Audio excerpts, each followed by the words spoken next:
Another episode of Amputee Outdoors. Today we're hitting the Rattlesnake Mountain Trail, and I'm going to be getting to the Grand Prospect point and then turning back. Now, depending upon which source you go with, the Grand Prospect site or lookout site is either 4 miles away, 4.9 miles away, or 5.1 miles away. So I'm gonna get there, turn around, so I'm gonna do something between 8 and 10 miles today. I don't know, we'll see how it goes.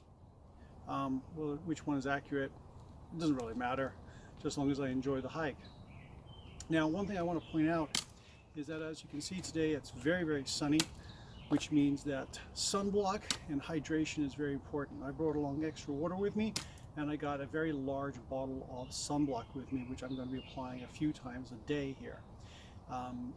For some folks, like myself, gingers, taking a shirt off in the sunlight basically means we're going to burst into flames. Sunblock's a necessity, okay? For some folks, hey, you know what? I don't sunburn so much. I don't have to worry about it. Well, normally, yeah, that's probably true. But if you're going to be hiking for several hours out in the sunlight like this, you might get a little bit sunburned. So it might not be a bad idea to put a little bit of sunblock on the back of your neck, maybe on your arms, nose, ears. Wear a hat like this that gives you some shade. It's always a good idea, because you don't want to get sunburned. It's just miserable. All right, well, with that warning and that word of advice, let's get going here, shall we? See you further along the trail.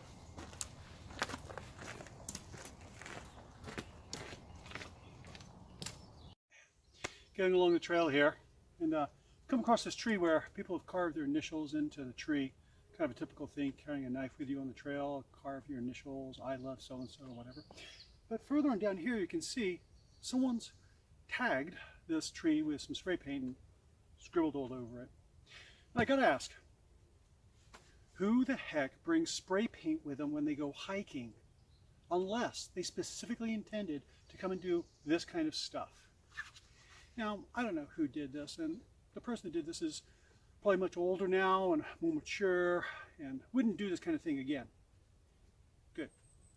If you are considering doing this kind of thing, this here, defacing this tree with spray paint, bring spray paint with you on a hike, there is a word for you, and that is loser. Do not be a loser.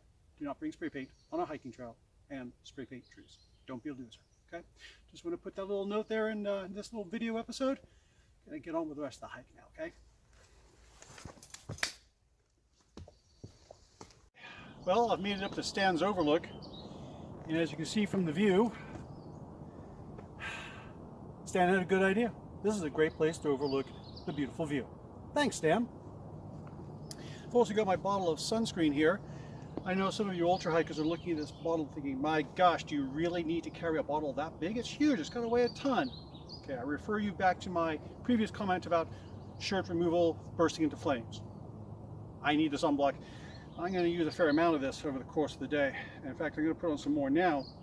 And this is something I recommend to everyone when they're out hiking out in the woods. You're out in the woods and you think, oh, I'm protected by the woods. I don't have to worry so much about the sun. Well, you still do. The sun's still getting through there. What do you think all those plants are living off? Sunlight. That sunlight's hitting you. And if your tendency to sunburn, you're going to know it. So maybe you don't have to carry a bottle as big as I do. Again, ginger burst in flames. Still recommend carrying some sunblock and putting it on those areas you know darn well are going to get sunburned. Back of the neck, top of the ears, a little bit on the nose there, okay? Because you're going to need it. And you don't want to have your nose peeling at the nighttime, your ears peeling or your neck peeling. That's just horrible. I've done it. I hate it. Everyone does. So, sunblock, okay? All right. I'm going to sit for a little bit, have a glass of water, and I'm going to continue on. See you further up the trail. So I'm hiking along the trail here, and I look over to my left, and I see this beautiful tree stump with little plants growing out of it. Oh, that's beautiful. You know, maybe I'll take a photograph of that. It looks kind of neat. So I get a little closer, and something blue catches my eye. Oh, someone's left some trash there, I think. That's terrible. So I get a little closer to pick it up and get rid of it. I realized it's not trash.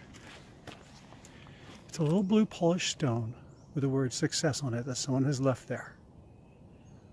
I don't know who's done this, but whoever you are, if you see this video, thanks. Well, I made it up here at Grand Prospect Point or Lookout. At least I think it is. There's no sign around here that says that if this is the Grand Prospect Point, but as you can see from the view, it is pretty grand, so I'm going to take it.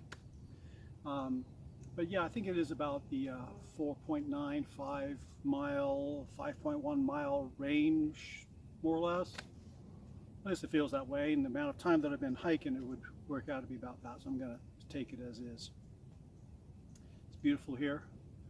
So I had my lunch, relax, caught my breath, just looked out at this beautiful view here, and was really thankful that I'm able to get out here and do that.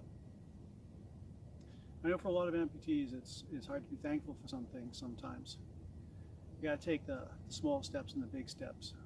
Thankful for those small steps just as much as the big ones. Every step you take is testimony to the hard work of the people who've made your prosthetic, and it's a testimony to your good, strong heart and your willpower and the love of your friends and your family. Each step. Keep that in mind. When you're struggling sometimes just to get up the stairs, remember, the love of your friends, your family, they're with you, and your strong spirit is there with you too. You can do it. Well, I think I'll relax for a little bit more in the sun here, and head back down, and probably talk to you again sometime on the trail, or maybe just back down in the car. I may just get streaming down here and forget everything else. See you further down the trail.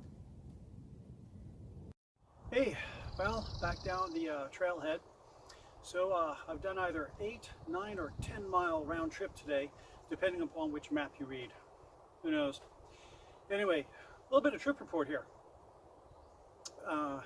This was a really well-maintained trail. There's a lot of really cleared area where it's easy to hike along because it made use of old roads and things like that.